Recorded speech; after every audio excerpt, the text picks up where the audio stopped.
Tito capítulo 3.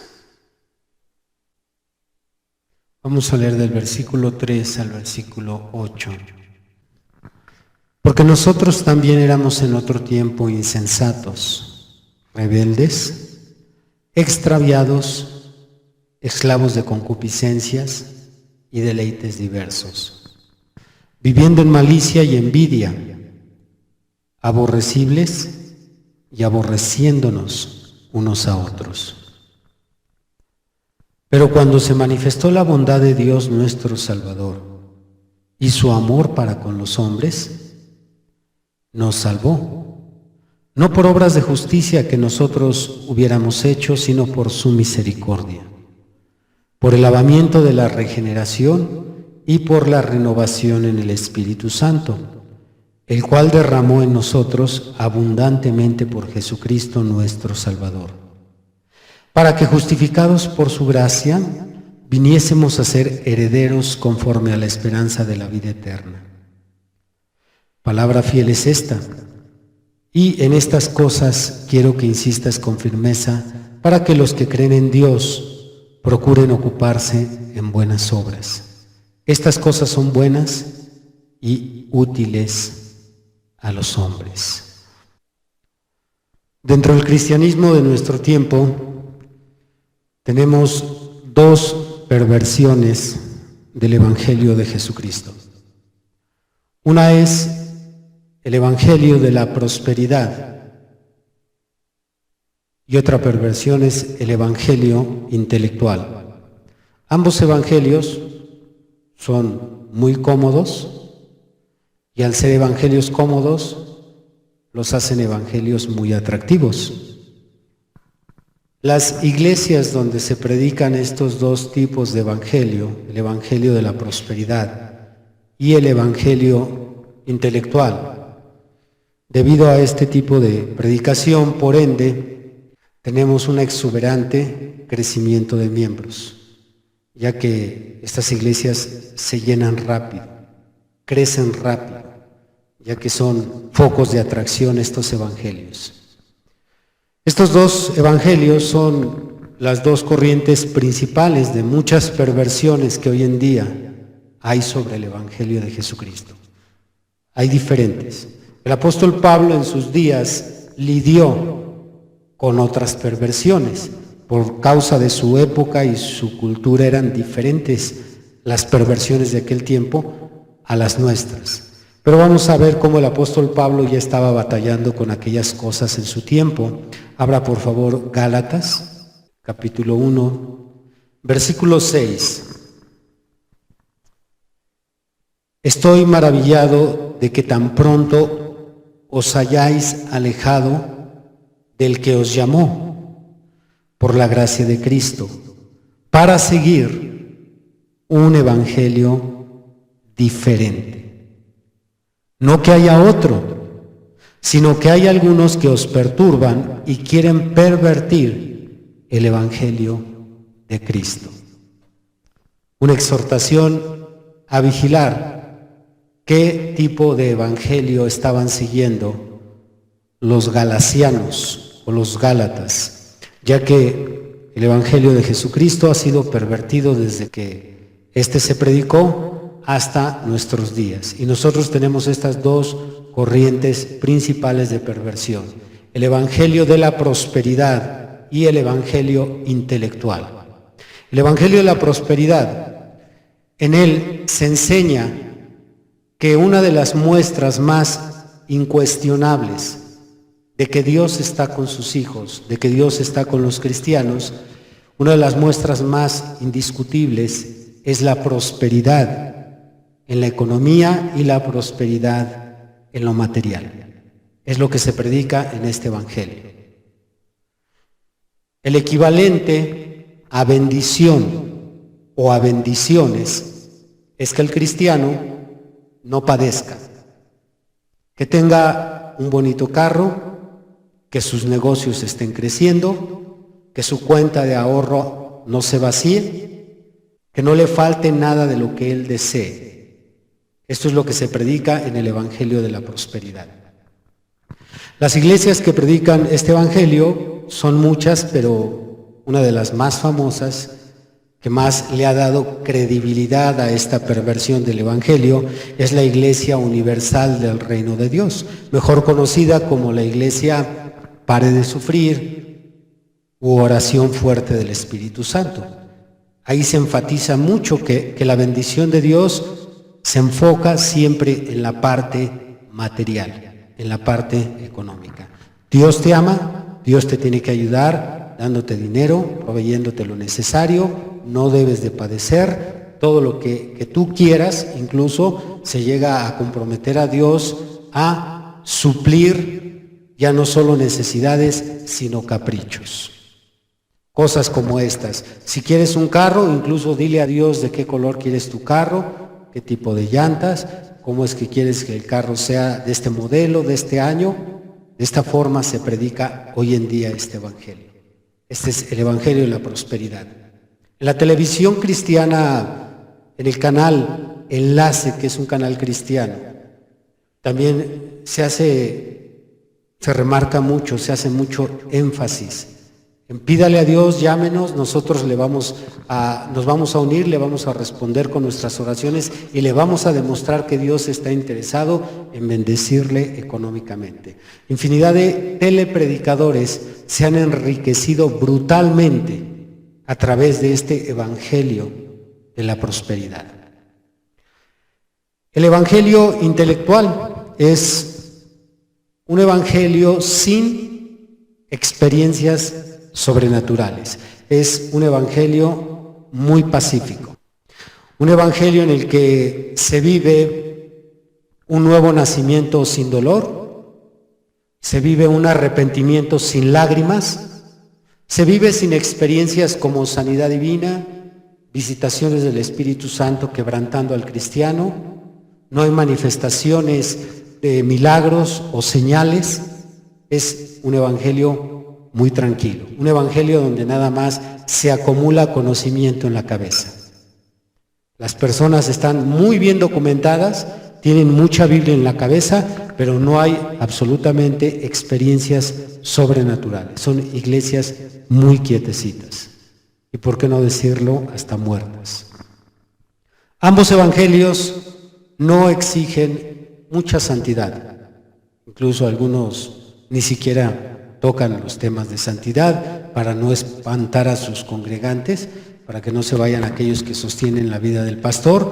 Son muy tolerantes con el pecado, muy tolerantes con el desorden, muy tolerantes con la inasistencia e impuntualidad de los miembros. Así es que este tipo de evangelios ofrecen a sus congregantes la vida eterna sin un cambio de vida. Ofrecen a sus congregantes la salvación sin confirmaciones sobrenaturales.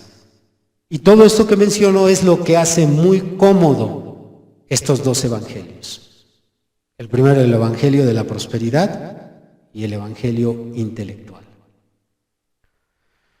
El verdadero evangelio de Jesucristo se distingue por una transformación en la vida de la persona. Esa es la característica principal. El verdadero evangelio de Jesucristo no es un evangelio solo que da información, no es un evangelio que te documenta o te equipa de historia y conocimiento sobre lo que pasó en la iglesia o en el pueblo de Dios. No, es un evangelio que va a transformar tu vida. De esta manera es como vamos a distinguir el verdadero evangelio de Jesucristo. El evangelio de Jesucristo salva la vida de la persona por medio de la santidad, por medio de que la persona se santifique, una santidad que Dios exige para poder estar delante de su presencia. Hay muchas cosas que pudiera agregar, pero este va a ser nuestro punto principal. Y junto a esto solo voy a anexar: el evangelio de Jesucristo se acompaña de señales sobrenaturales. Estas son las dos vindicaciones, estas son las dos confirmaciones de que estás siguiendo el evangelio correcto, estás creyendo el evangelio correcto y estás practicando el evangelio correcto. ¿Alaban a Dios? Voy a repetir este punto importante. El Evangelio de Jesucristo se distingue por la transformación de la persona. Porque la persona está avanzando en una santidad que Dios exige. Una santidad por medio de la cual se va a salvar. Porque aunque no estoy predicando salvación por obras, muchos confunden esto. Yo sé que la salvación es por medio de la gracia y esta es por medio de la fe. Pero la santidad es una exigencia para la salvación. Y esta transformación que se da por medio del Evangelio y por medio del Espíritu Santo la alcanza el cristiano en la medida que cree, obedece y practica el verdadero Evangelio de Jesucristo. Repitan, el verdadero Evangelio de Jesucristo transforma. Si yo invirtiera esta frase, la diría de la siguiente manera: el Espíritu Santo transforma la vida del hombre por medio de su Evangelio. Sería la frase invertida, en sí es lo mismo, pero esto nos va a ayudar a entender más o a encontrar más el paralelismo que vamos a estudiar ahorita en el capítulo 1 de Génesis. Repitan, el Espíritu Santo transforma la vida del hombre por medio de su Evangelio. Este plan de transformación por medio del Evangelio nos lo anticipó el Señor en Génesis capítulo 1. Él quiso mostrarnos a los cristianos cuál sería el verdadero Evangelio, porque de la misma manera en que Él transformó la tierra, porque la tierra ya existía en Génesis 1, pero cuando Él la encontró de una manera similar a como encuentra al hombre. Y así como la tierra sufrió una transformación, así el hombre viene a ser transformado por medio del Evangelio. El Evangelio que opera el Espíritu Santo. Porque es el Espíritu Santo quien transforma al individuo, pero lo transforma por medio del Evangelio. Así es que aquí vamos a encontrar esta evidencia de poder darnos cuenta que estamos oyendo, siguiendo y viviendo el verdadero Evangelio. Vamos a abrir Génesis capítulo 1.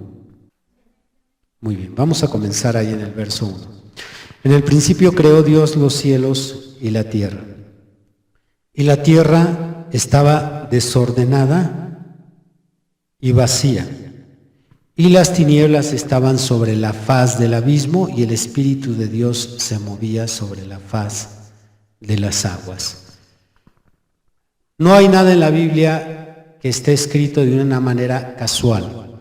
No hay nada en la Biblia que esté escrito solo para agregar información o llenar páginas o engrosar el libro. Cada verso, cada pasaje quiere enseñarnos algo. Y este versículo 2 está describiendo a la tierra antes de que Dios empezara a trabajar con ella.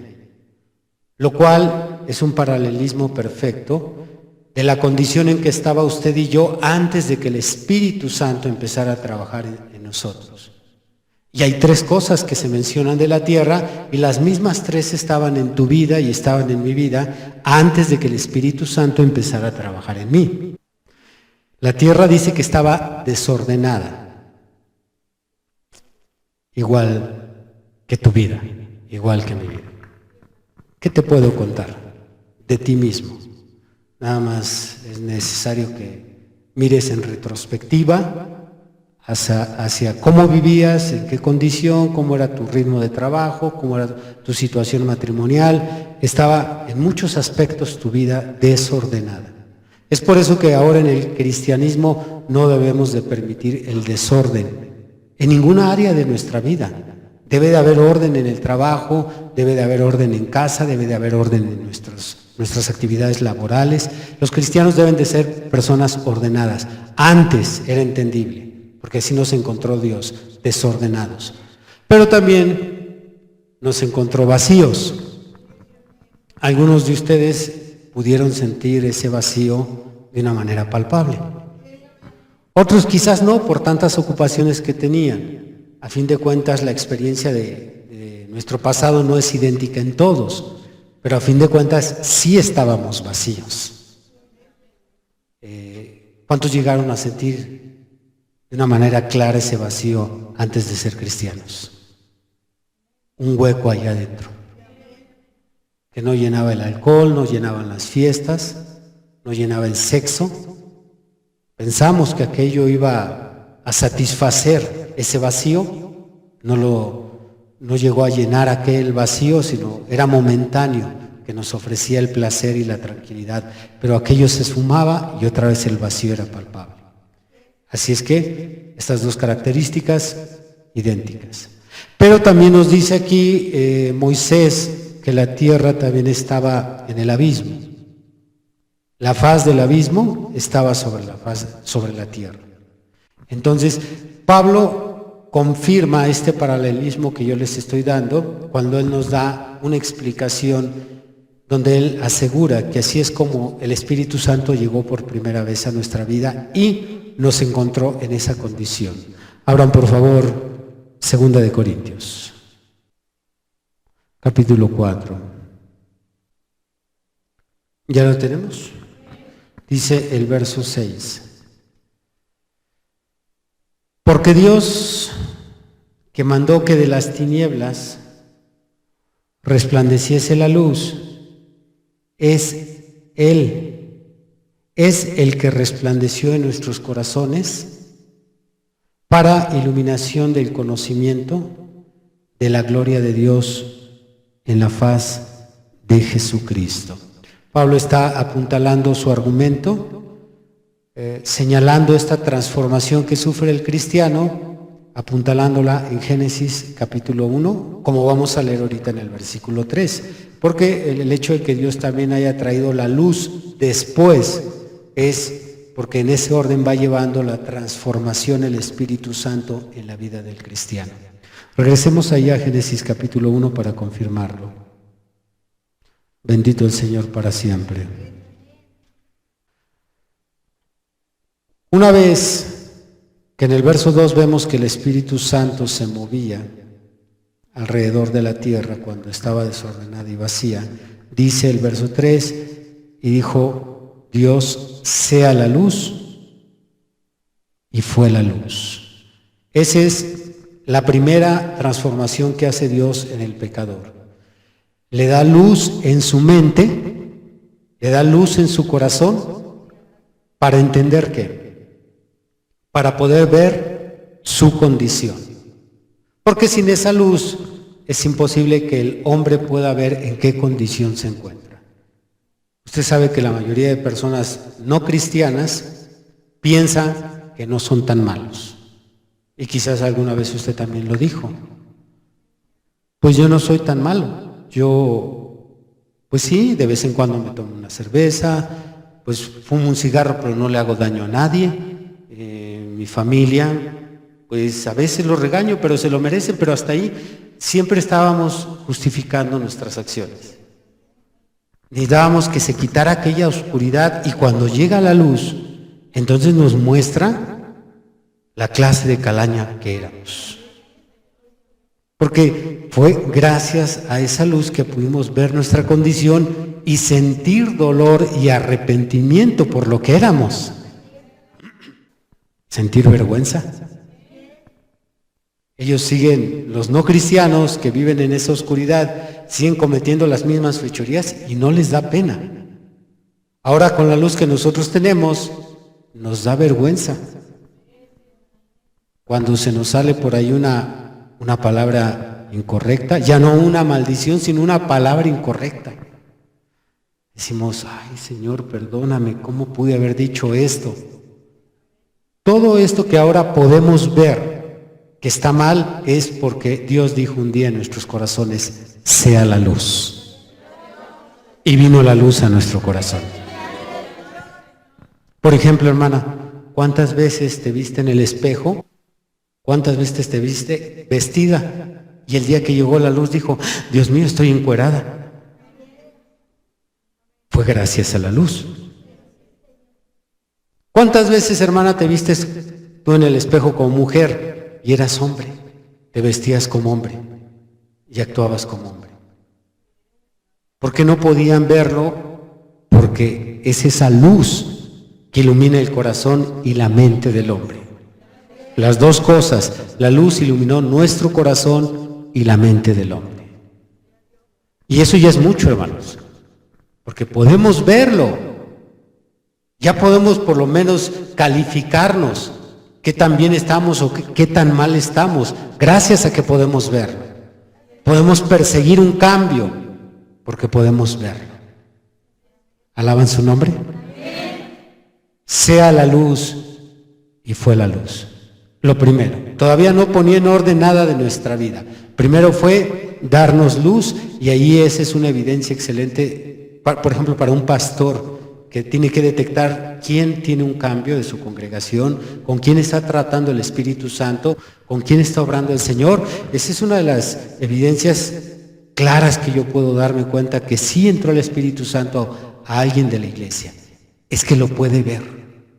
Y si él lo puede ver, ya yo nada más le voy a ayudar a que avance en la transformación. Pero si no lo puede ver, así lo regañe, lo insulte, lo humille, pero no puedes ver tu condición. Pues yo estoy bien, pastor. Ese es el problema, no hay luz que le muestre su condición. Lo segundo que sigue, dice el versículo 4. Y vio Dios que la luz era buena, y separó Dios la luz de las tinieblas. Es importante que retengan este orden. Primero vino luz, nos muestra nuestra condición, y después empieza una separación. ¿Qué se separa? Oscuridad de la luz. Entonces empezamos a ser los cristianos, cuando el verdadero evangelio de Jesucristo te está transformando, una separación de amistades, de trabajo, de diversiones, empezamos a hacer una lista de cosas donde empezamos a separar lo correcto de lo incorrecto. Ahora sí ya viene acciones, obras. Y allí entonces empieza a haber esa transformación. Yo lo primero que hice, hablando de mi testimonio personal, fui a hablar con mis compadres, con mis ex compadres. Y les dije, ¿sabes qué? Se llama Mauri Paz, ¿sabes qué? A Mauri Paz ya eso de compadrazgo para mí no existe. Se acabaron las reuniones que antes teníamos porque teníamos reuniones frecuentes. Y fue una separación. Es lo que sigue, es lo que Dios hizo en la tierra. Cuando llega la luz, inevitablemente se separan las tinieblas de la luz. Aquellos amigos con los que te sentabas a platicar, a fumar, a tomar cerveza, ¿saben qué? Dios les bendiga. Ya te hiciste aleluyo, ya soy aleluyo. Y empieza esa separación de las amigas, las comadres. Pero si tú todavía te estás echando tus vueltecitas con tus antiguas amistades, no, el evangelio de Jesucristo no está transformando tu vida, porque es inevitable una separación. Así es que cuando hablan los ex compañeros de la secundaria, ¿qué crees que nos vamos a reunir? Y apareces tú, es que tú eres todavía de su grupo, como dijo el profeta, pájaros del mismo plumaje se juntan. Tú todavía eres cuervo o buitre o sopilote, lo que seas, pero tú no estás siendo transformado. Así es que, porque tiene que haber una separación. Dile al de al lado, tiene que haber una separación. A la hora de que te sientas en el trabajo, hermano, hermana, a la hora del lonche que te sientas a comer, ya no puedes convivir con los compañeros de trabajo porque tú sabes que son puros chistes vulgares, pura suciedad. Ese ambiente ya no es para ti, viene la separación. Los compañeros de escuela, quizás estés allá solo en una jardinera, solo en el área de comida, en la cafetería. La separación es inevitable. Dios hizo esta separación en la tierra, con mayor razón en el cristiano. ¿Alaban a Dios? La misma familia. Viene una separación. Suegra, usted sabe que antes usted y yo, puro chisme, pura crítica, esto se acabó. Y es por eso que los cristianos nos tachan de exagerados, nos tachan de delicados, hay tantos apelativos para mostrar su desprecio hacia nosotros, pero no es exageración, es el Evangelio de Jesucristo, que la transformación está trayendo una separación. ¿Alaban a Dios? Bueno, de esta manera, creo que para que no quede el tema solo para señalar a los de afuera, hermano, dele duro a los del Espíritu Santo, esos de pare déles con todo. No, vamos a traerlo también a nuestra iglesia para ver quién está viviendo este Evangelio de transformación. ¿Cuántos de aquí ya han sufrido muchas separaciones por el Evangelio? Alabado sea su santo nombre.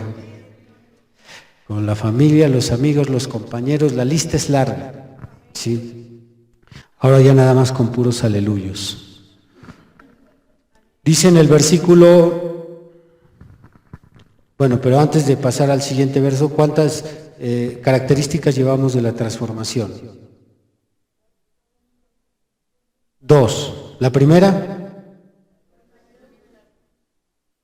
La segunda. La separación. Hay una escritura que se me olvidó citar ahorita para confirmar la separación, que es excelente. Vamos a abrir el libro de Esdras.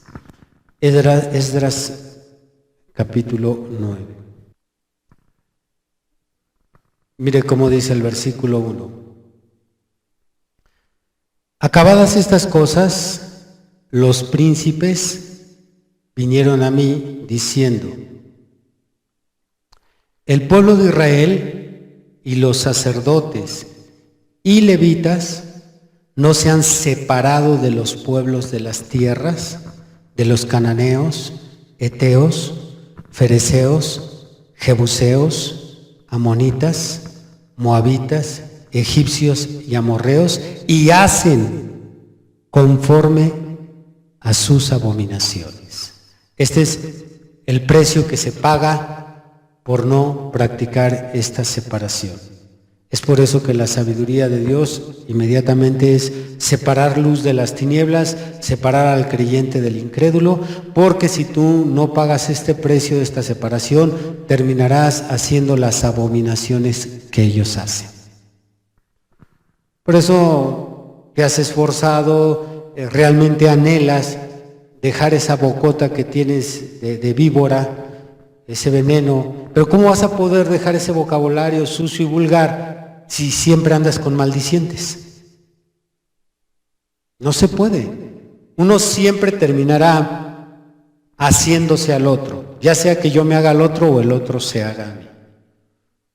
Por eso esta fue la queja de los príncipes cuando Esdras, este es el tiempo de la restauración de Israel, manda a recorrer a toda la nación, vea qué reporte. Los hijos de Israel no se separaron de las otras naciones, por tanto terminaron haciendo las mismas abominaciones. Una película excelente que les recomiendo para confirmar esto es la película Círculo del Vicio, de Paco del Toro. Ahí se ve como un hermano va decayendo. ¿Por qué? Porque no se separó de sus amigos, no se separó de las tareas de la escuela, no se concretaba nada más hacer su trabajo, sino que se pasaba más tiempo del permitido para un cristiano con el incrédulo y terminó haciendo las mismas prácticas. Así es que si no has pagado ese precio, este tema es para ti. Bendito el Señor para siempre. Regresamos ahí a Génesis, capítulo 1. Para no leer todo, vamos a pasarnos hasta el versículo 11. O bueno, es que en lo demás se vuelve a confirmar la separación, pero vamos a leerlo para aquellos que ya tienen tiempo que no pasan por aquí. Versículo 5. Y llamó Dios a la luz día y a las tinieblas llamó noche, y fue la tarde y la mañana un día. Luego dijo Dios: hay expansión en medio de las aguas y separe las aguas de las aguas. Nuevamente una separación. E hizo Dios la expansión y separó las aguas que estaban debajo de la expansión de las aguas que estaban sobre la expansión. Y fue así. Y llamó Dios a la expansión cielos, y fue la tarde y la mañana del día segundo. Dijo también Dios: júntense las aguas que están debajo de los cielos en un lugar y descúbrase lo seco. Y fue así. Y llamó Dios a lo seco tierra, y a la reunión de las aguas llamó mares. Y vio Dios que era bueno. Después dijo: produzca la tierra hierba verde, hierba que dé semilla, árbol de fruto que dé fruto según su género, que su semilla esté en él, sobre la tierra. Y fue así. Lo siguiente que encontramos es que vino la vida a la vida, o vino la vida sobre la vida. De cualquiera de las dos formas se puede plantear. No hay ningún cristiano, verdadero cristiano, que esté sufriendo una transformación o obteniendo esta transformación de vida que él mismo no produzca vida. Todo cristiano está produciendo vida. Vayamos a nuestra experiencia, nuestro primer amor, que es como todos lo ubicamos, o como denominamos ese primer momento del primer amor. Una de las señales que se manifiestan en el primer amor es que empezamos a compartir el Evangelio. Empezamos con la familia, con los amigos. Aunque no sabíamos mucho de Biblia, nuestro deseo era transmitir vida. Porque esta es la señal que mostró la tierra una vez que el Espíritu Santo vino a ponerla en orden. ¿Cuál fue la primera señal? La luz. La segunda, separación. Y lo tercero es transmitir vida.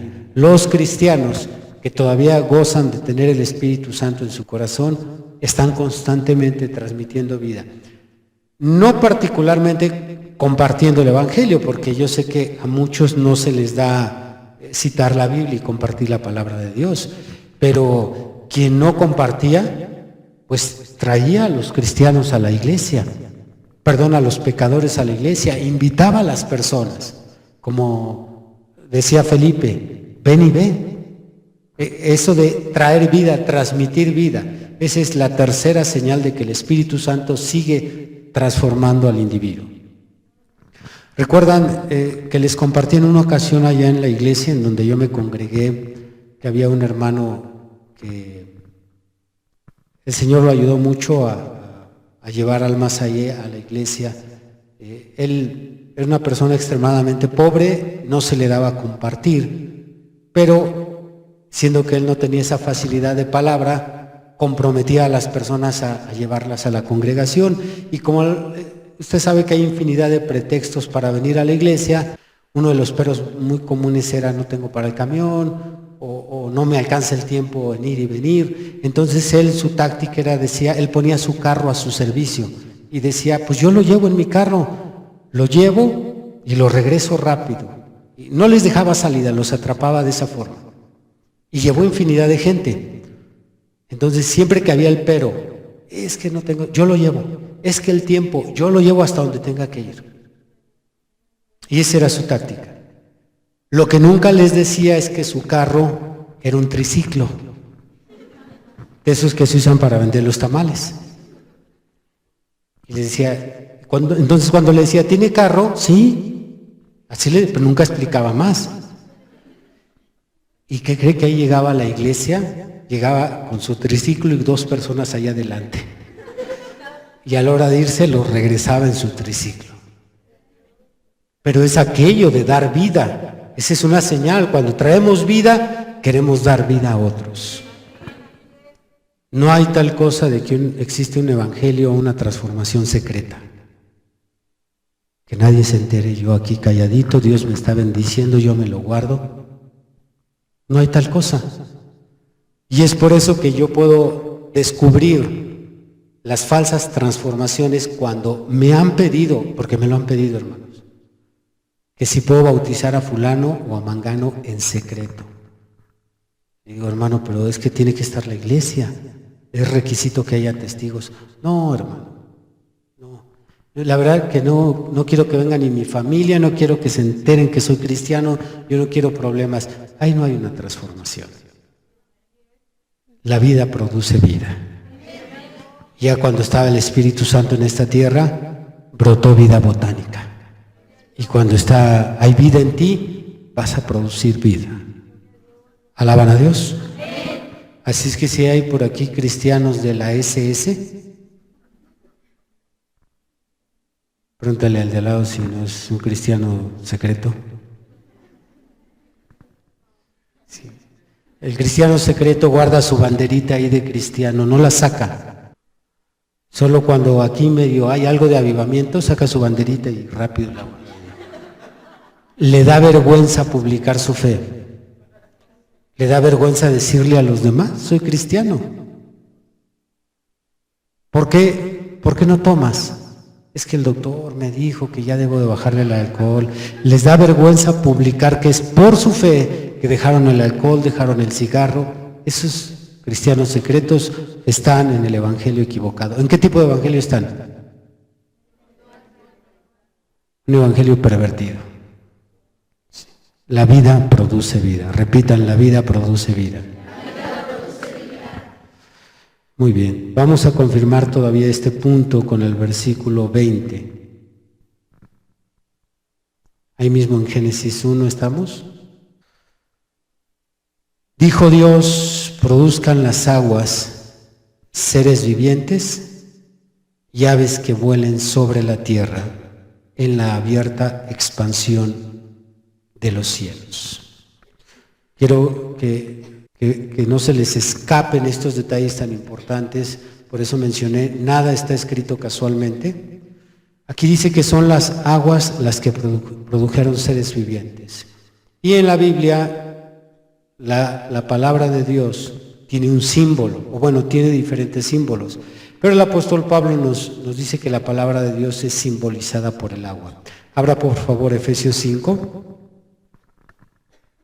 Efesios 5, solo vamos a leer el verso que nos interesa, es el versículo 26. ¿Ya lo tenemos? Dice, para santificarla, refiriéndose a la iglesia del Señor, estoy en el verso 26, Efesios 5, 26. Para santificarla, habiéndola purificado en el lavamiento del agua, repitan, del agua, por la palabra. La palabra de Dios que constantemente entra en nosotros es un agua.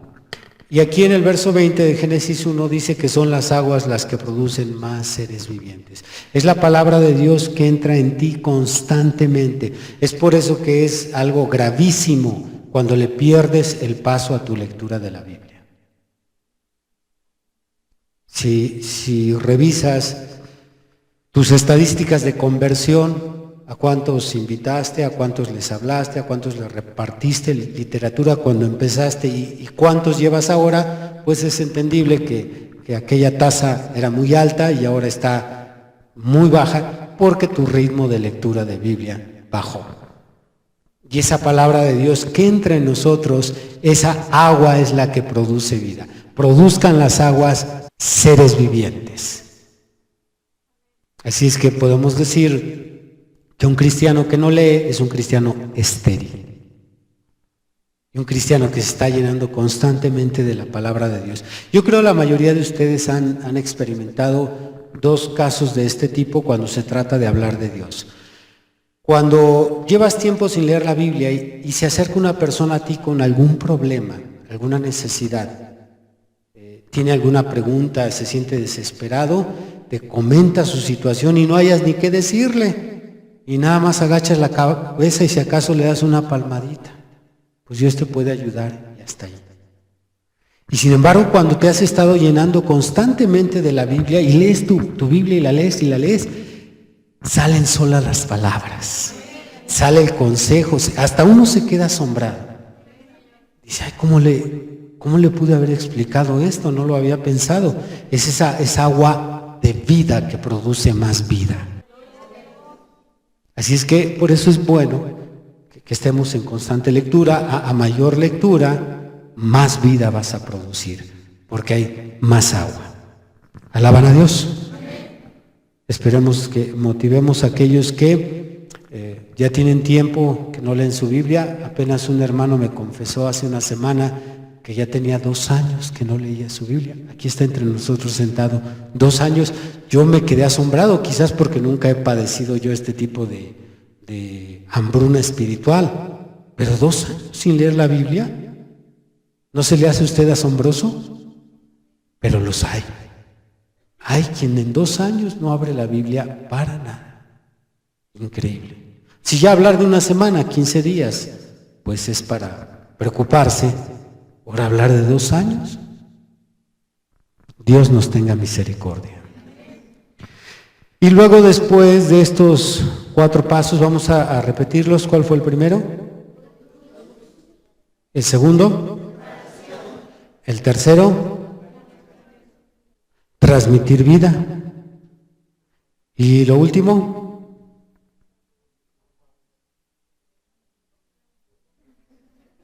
Es que se parece mucho este punto al anterior, ¿verdad?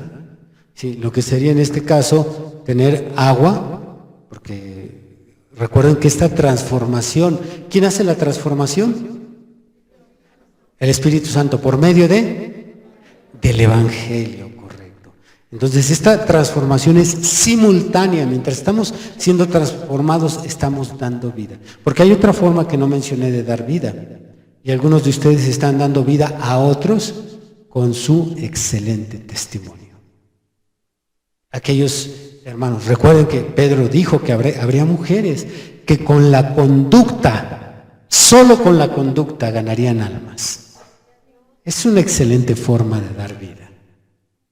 ¿Conocen ustedes a alguien que se haya vuelto cristiano solo por el testimonio de alguien?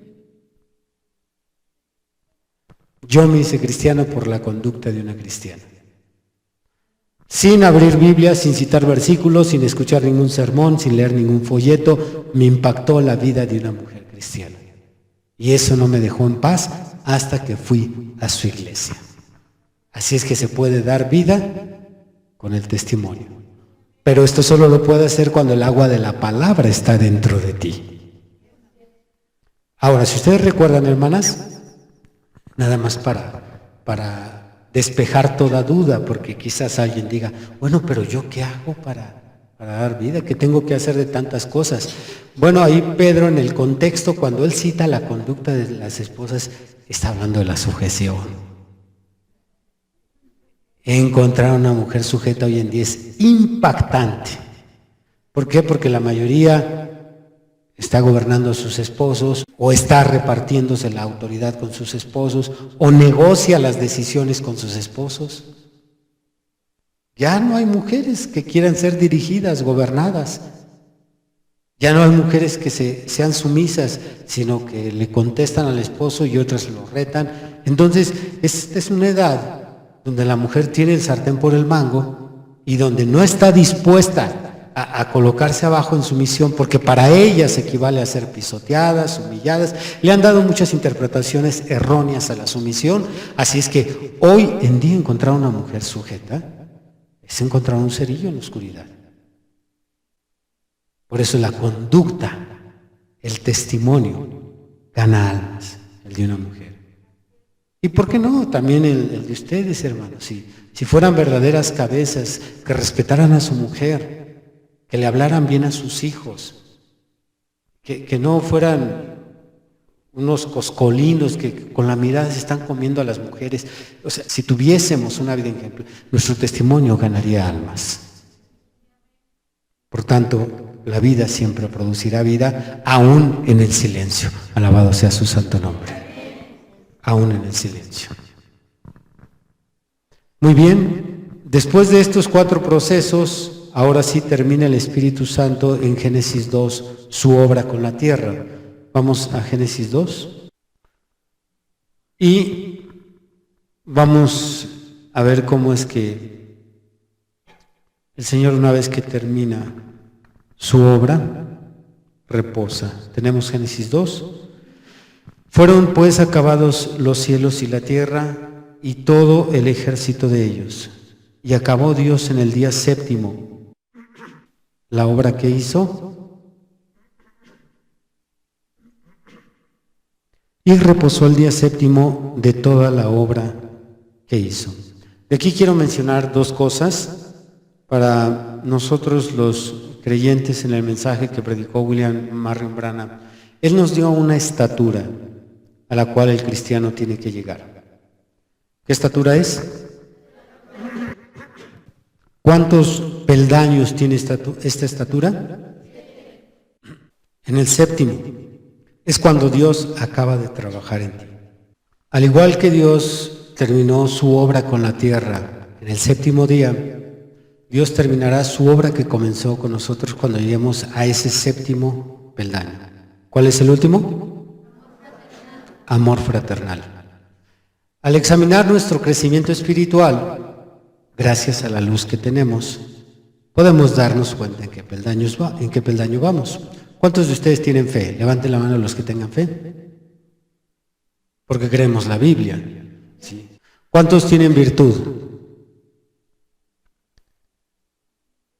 Bueno, como algunos no recuerdan ese estudio, la virtud viene junto con la fe cuando uno tiene su conversión. ¿Cuántos tienen virtud? Muy bien. En la medida que va subiendo el peldaño, se va poniendo más complicada la situación en cuanto a la consagración. Así es que lo que sigue de virtud es ciencia, que es lo mismo que conocimiento. Ahí es más complicado porque el que tiene conocimiento es aquel que está llenándose constantemente a través de la lectura, a través de venir a los cultos. Entonces va creciendo nuestro conocimiento hasta que alcanzamos ese peldaño. Un conocimiento quizás no total, pero sí un conocimiento suficiente para vivir el cristianismo. Después viene el peldaño, ahora sí, donde todos nos damos de topes. Templanza. ¿Cuántos les falta templanza? Aquí en la iglesia casi se llenaron. Casi es donde todos ahí mordemos el polvo.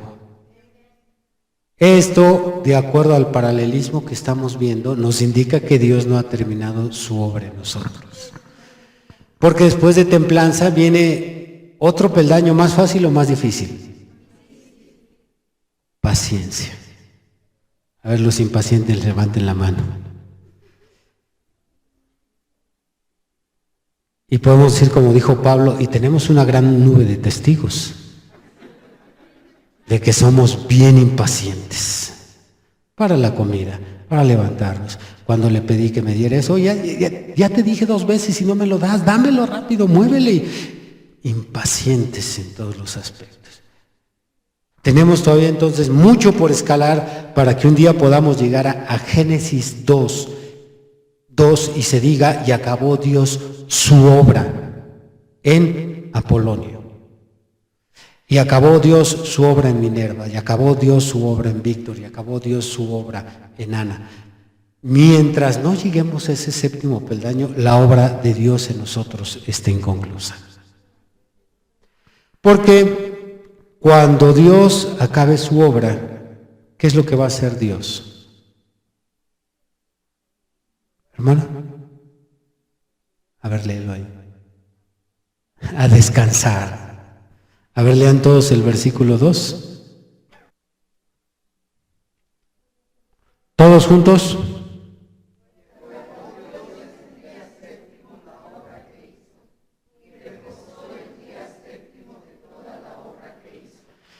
Y reposó y descansó. Ahora Pablo nos agrega un dato más. Cuando Dios acabe su obra, Pablo dice que no solo va a descansar Dios, sino nosotros vamos a descansar junto con Él. Vamos a abrir Hebreos 4. Solo un versículo. Verso 10. Porque el que ha entrado en su reposo también ha reposado de sus obras como Dios de las suyas. Las obras que hace el cristiano día con día por llegar a ese séptimo día, a ese séptimo escalón, porque queremos alcanzar ese bautismo del Espíritu Santo. Esas obras que hacemos, que son la oración, la lectura, el ayuno, el negarnos a nuestros deseos carnales, el estar día con día esforzándonos para vivir como cristianos, Un día llegará el momento en que cuando lleguemos a ese séptimo peldaño y recibamos nuestro reposo, vamos a descansar y se acabó el esfuerzo de la vida cristiana, porque llegamos a la meta.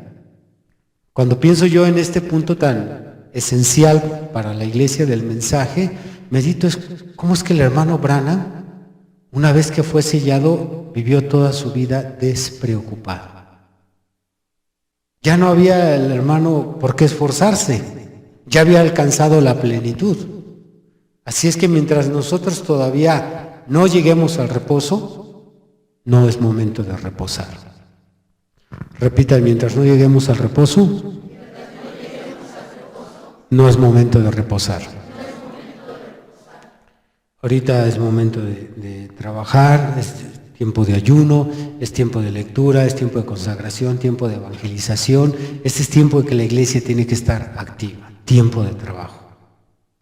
Ya llegará el tiempo, si es que el Señor nos concede llegar a ese sello, en que todas nuestras obras descansarán, nosotros descansaremos con nuestras obras, como dice el mensaje, es lo único que nos llevamos cuando partimos de aquí, nuestras obras. Por lo tanto, ahorita es tiempo de que ayunes, es tiempo de que te esfuerces. Este es tiempo, hermano, que ayunemos por las almas, por nuestra condición, por mejorar la situación espiritual de la congregación. Este es tiempo de trabajo. Con esto ustedes ya pueden concluir qué tipo de evangelio están creyendo, practicando, qué tipo de evangelio están siguiendo. Si un evangelio cómodo o el evangelio de Jesucristo. Recuerden, la vindicación inequívoca es la transformación de su vida. Pónganse de pie. El tema llevó como título el evangelio de la comodidad.